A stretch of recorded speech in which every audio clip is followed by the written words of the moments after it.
Professor Mohammad ইউনূসের সঙ্গে আলোচনা করে নির্ধারণ করেছেন ফেব্রুয়ারি মাসে নির্বাচন হবে। গোটা বাংলাদেশের মানুষ অপেক্ষা করে আছে যে ফেব্রুয়ারি মাসে নির্বাচন হবে। তার আগে গোটা বাংলাদেশের মানুষ অপেক্ষা করে আছে আমাদের নেতা তারেক রহমান সাহেব দেশে ফিরে আসবেন, তাই না? আমরা সবাই তাই চাই না? তিনি আসবেন, আমাদের নেতৃত্ব দেবেন, আমাদের পথ দেখাবেন। আজকে বাংলাদেশে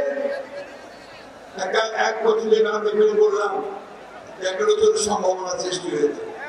অনেক সমস্যা আছে আমাদের, আপনারা জানেন তো ভালো করে, সবাই জানেন আপনারা যে আমরা বাংলাদেশের সমস্যাগুলোকে চিহ্নিত করে আমাদের নেত্রী বেগম খালেদা জিয়া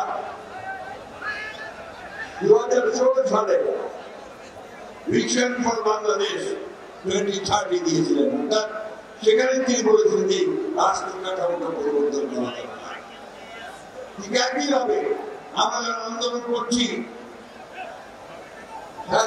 হাসিনার বিরুদ্ধে, সরকারের বিরুদ্ধে, তখন আমরা মনে করেছি এবং আমাদের নেতা তারেক রহমান মনে করেছেন যে এইভাবে বাংলাদেশ চলতে পারে না।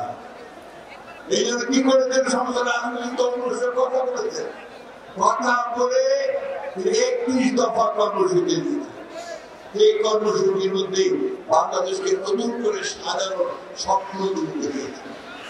সেই স্বপ্ন ছিল যে আমার কৃষকদের কৃষি পণ্যের ন্যায্য মূল্য হবে, ধান চালের ন্যায্য মূল্য হবে, শ্রমিকদের মজুরি পাবে, ছাত্ররা পড়ার সুযোগ পাবে, স্বাস্থ্য সেবা পাবে এবং পড়াশোনা শেষ করে কাজ করার সুযোগ পাবে, কর্মসংস্থান সৃষ্টি হবে। বন্ধুগণ, আজকে সেই স্বপ্ন তারেক রহমান সাহেব আমাদের দেখাচ্ছেন। তিনি ফ্যামিলি কার্ডের কথা বলেছেন, অন্যান্য অনেকগুলো নতুন চিন্তা আপনাদের সামনে নিয়েছেন। তিনি হয়তো কিছুটা আপনাদের সামনে তুলে ধরবেন। আমি শুধু এটুকু বলতে চাই, প্রিয় বন্ধুরা, আজকে আমাদেরকে ঐক্যবদ্ধ থাকতে হবে। অনেক চেষ্টা করা হচ্ছে বাংলাদেশে বিভক্তি সৃষ্টি করবার। আমাদের পাশের দেশে ভারতবর্ষে ফ্যাসিস্ট হাসিনা আশ্রয় নিয়েছে, তার লোক বলেনি। সেখান থেকে সে মাঝে মাঝেই হুমকি দিচ্ছে যে তারা বাংলাদেশে আক্রমণ করবে। শুধু তাই নয়, এখানে তারা বিভিন্ন ভাবে গোলযোগ সৃষ্টি করার চেষ্টা করছে।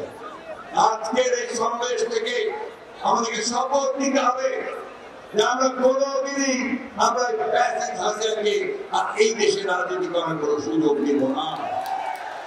শপথ নিতে হবে যে আমরা কারো কাছে মাথা নত করব না। আমরা আমাদের দেশকে আমরা নিজেরাই স্বয়ংসম্পূর্ণ করে দিব। বন্ধুগণ, এটা নেতৃত্ব দিচ্ছেন আমাদের তারেক রহমান সাহেব। সেই পথই তিনি দেখাচ্ছেন। যেগুলো তিনি কি স্লোগান দিয়েছেন যে সবার আগে কি স্লোগান দিয়েছেন তিনি? সবার আগে বাংলাদেশ, তাই না?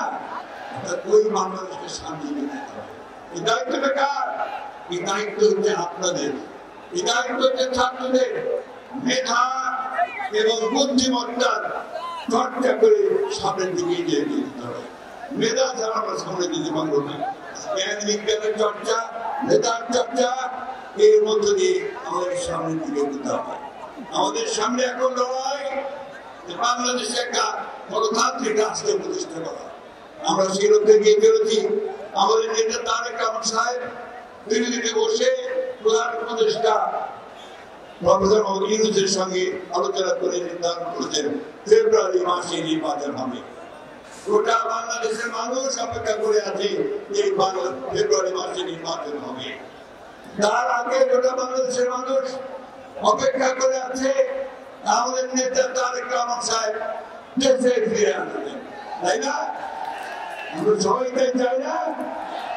তিনি আসবেন, আমাদের নেতৃত্ব দেবেন, আমাদের পথ দেখাবেন। বন্ধুরা, আসুন আজকে আমরা এই শপথ গ্রহণ করি যে আমরা সবাই ঐক্যবদ্ধ হয়ে আমরা তারেক রহমান সাহেবের নেতৃত্বে আমরা এই দেশকে সত্যিকার অর্থে শহীদ প্রেসিডেন্ট আমাদের যে স্বপ্ন ছিল, দেশের যে স্বপ্ন, সেই স্বপ্নগুলোকে আমরা বাস্তবায়িত করি। একটা সত্যিকার অর্থে একটা সুখী, সুন্দর, সমৃদ্ধ বাংলাদেশ, গণতান্ত্রিক বাংলাদেশ নির্মাণ করি।